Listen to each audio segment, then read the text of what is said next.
everyone, it's Daru. Welcome back. Today we are building garden planters for your deck stairs. I know you don't think about this area right here, but you should. It's gonna look absolutely amazing. We're gonna add privacy and you're not gonna believe the cost. So grab your tape and get your measurements.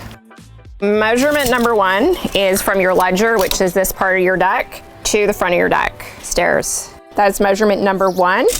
The second would be your width, which is just where the fence is. So that is my width. And then for height, I'm going in line with the second step.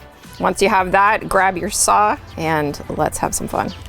So once you have made your cuts, what I also like to do is I just label these. I write front, back, left side, right side. Keep it simple. Simple is good. Lay it down here now. We're gonna start to assemble it. And here is what I like to do. Grab your front, back, and side to side. It's like I'm in a dance, yeah?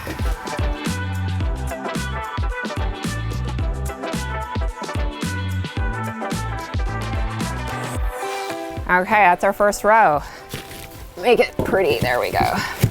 Once you have dry fitted your first frame, you're going to have to seal those cut ends with end grain sealer. I will link to everything I am using here in the description. And once everything is now sealed, we can get on with the building.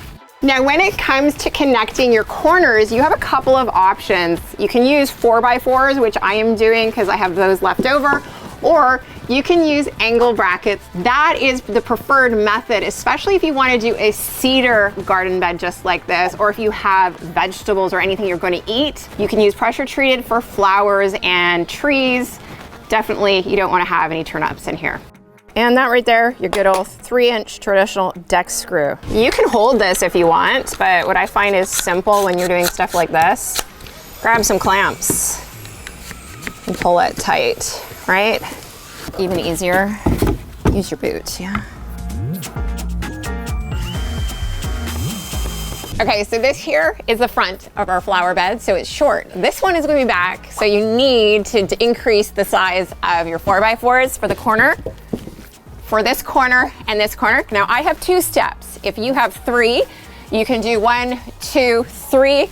So your 4x4s would be taller if you have 3 steps, or you would just use more angle brackets. So to build your second step, I'm starting here at the back, and then I'm going to add the 2 sides, making sure they're in place. The goal here is to make sure everything lines up to create 2 separate boxes. I literally just slid this in like a drawer. You wanna make sure that your soil is all level, which it is. Check at the back, check at the sides, check at the front. And now we can put that second riser in. So what I've done with this soil in the garden bed is it's about a 50-50 mix of 50% organic material, 50% topsoil or potting mix. So I have a lot of compost in there. You can also throw in some peat moss, really anything organic. And I always say get in there with your hands so you can feel the soil, because garden bed soil is very light and fluffy. It's you don't want anything really dense or heavy. It needs to be light, and why that is to hold in the moisture as much as possible from the rainfall, and also get a drip line in there so it can extend the water within the garden bed.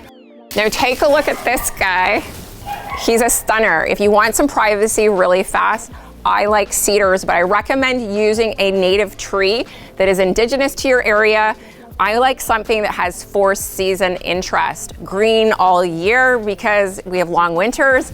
Ultimately choose something that you love, because you're gonna be looking at it, not me. I'm putting in the hole that I just dug, and now I'm gonna fill it up with soil. So the top of your tree should be in line or slightly above the top of your garden bed. That's important. If it's a little low, this is a little low, scoop, lift, throw some under there. These roots actually look really, really good. And I'm just gonna offset that ever so slightly. I wanna leave a little room here. I'm gonna show you what I'm gonna do coming up. Let's fill this in now. Now, after you have planted your privacy tree, I like to then move on to something lower, which are these hostas here. And I like also a cascading plant that's just gonna trail over the garden bed and make it look really nice and inviting. And for this spot right here, what I like to do in the summer months is actually add a house plant from indoors. I'm gonna bring that outside just for the summer months, because I like to have something lush and tropical, and I want this to be a very tropical and abundant full garden.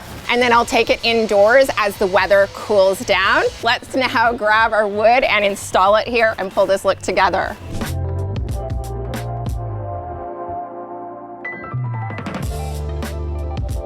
And a quick tip for you guys, these right here are your angle brackets that I'm using. They are galvanized. You always want to use galvanized metal. It's been treated, it's going to last longer, and it's not gonna rust as quickly as other metals. And reminder, galvanized angle brackets need galvanized screws, okay? Because that's gonna last longer in your garden bed. At this point, I wanna make sure the plants get a good amount of water and then a nice slow release fertilizer so they can absolutely thrive. And I'm also gonna put some LED lights in there for at night. It's gonna look really nice.